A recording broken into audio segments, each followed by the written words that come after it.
Hello everyone and welcome back to another tutorial for the Sekiro Shadows Die Twice game. In this video, I'm going to show you how to enable or disable subtitles within your gameplay.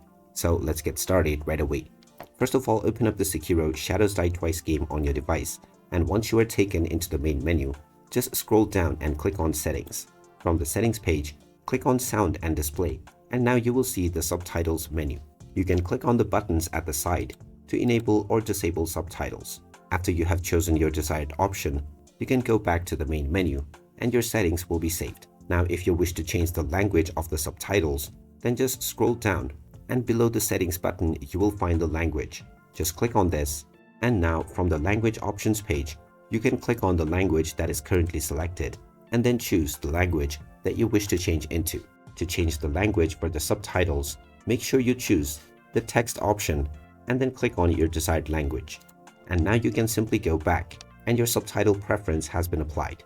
And there you have it. That is how easy it is to enable or disable subtitles on the Sekiro Shadows Die Twice game. If you find this video helpful, don't forget to hit that like button and subscribe to our channel for more useful tips and tutorials. Thanks for watching, and I'll see you again in the next one.